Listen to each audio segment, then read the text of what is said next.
And one Professor Kev Show. As you can see, I got my friend Natasha with us, and she's from Believe in Books. Hello, my friend. Welcome to the show. Hi, thank you so much for having me. So, before we talk a little bit about Believe in Books, tell me a little bit about yourself. What should the audience know about you? Absolutely. So, my name's Natasha Agarwal. I'm currently a sophomore at the University of Pennsylvania. I'm originally from Naples, Florida, and I'm studying legal studies and pre law at Penn right now. So, let's talk a little bit about Believe in Books, because it seems like you've done a pretty amazing job with this idea so far. Why did you start it? What need, what opportunity did you see? Absolutely. So, the inception of Believe in Books actually dates back to 2021, following the COVID-19 pandemic. During that time, reading became an outlet for me as a 13-year-old seventh grade student during COVID. During that time, I couldn't really travel outside of my house, and I just felt like my mind could go anywhere through books. It became such an escape for me. And it was also at that period that I learned about the reading gap in my home community of Florida. While I had these brimming bookshelves and unlimited access to libraries and bookstores, kids even 10 or 20 miles away did not even have one book to read. And they lived in these book deserts where educational resources were limited and were even further constrained by the pandemic. And so that was a really shocking disconnect for me. And it led me to think about how the books on my shelves could go to another kid in need after I finished reading them. So it all started out with a one book drive project at my school, and then it just catapulted from there unexpectedly. So, tell me how you went about solving this problem. So at first, I just hosted one book drive at my school. It was K through 12, and I basically just set up collection boxes all around our campus. And after the 2 week period had passed, I was really pleasantly surprised to know that 3,000 books had been collected through student, faculty, family donations. And once I donated them to a local organization called the Guadalupe Center, their founder and CEO, her name is Dawn Montecalvo, actually encouraged me to keep going.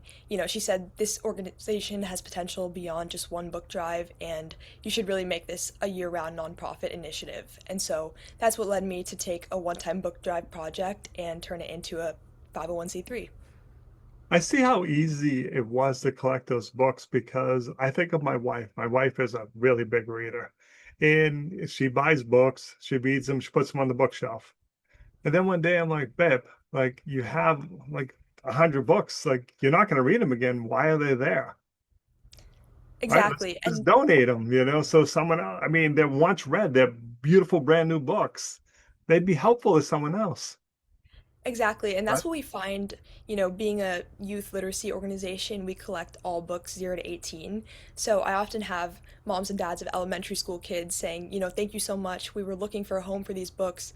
Our kids go through, these titles so fast and we don't have anywhere to give them. So I think it's just a really simple initiative in that you're taking things on your shelf and giving them second life in the hands of another kid who needs it. Let's talk about impact because you've had a pretty big impact so far. Thank you. So So, how much you've raised like considerable amount of money and how many books you've passed from person to person, right? Do you have the numbers? yes, I do. So we have, at this 5 year mark, distributed 250,000 books to 50,000 children in need. And we now span two continents. We're in the United States and also Africa. And then in terms of funding numbers, we've raised over $150,000 of donations, both through private family foundations, grants, and individual donors. I just see that as just like an easy nonprofit to support because everyone understands the value of reading. And I like your how you started this. There's just you think, oh, everyone has access to books, but Mhm. that's not really the case, or has someone to take them to the local library.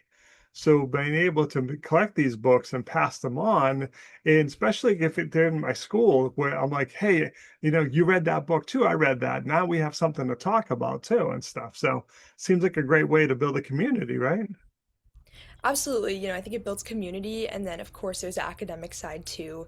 You're instilling those foundational skills. And for a lot of kids who are lower income, right, I think 60% of kids and more don't have books at home.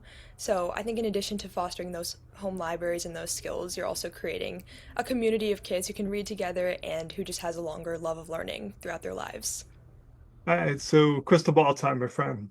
3 years from now? Where's the idea? Yeah, absolutely. So, in a few years, I see the idea scaled across more US states, more continents. We actually have a multitude of initiatives. In addition to the book drives, I've worked on a digital learning initiative called Page Turner. And so, right now, like one of the things I'm working on is a My Very Own Book program. And for example, like that program, we're going to distribute 8,000 copies of the same book to 8,000 students in Florida. And so in that way, I think I see like scaling like across the state into other states with student ambassadors, and then also with the subsidized preschool, subsidized school programs, who want to get a book to each of their children. So what's the best way for people to reach out to you? How can they learn more? Absolutely. So there's a couple different avenues that you can contact us through. The first being the website, www.believe.books.org.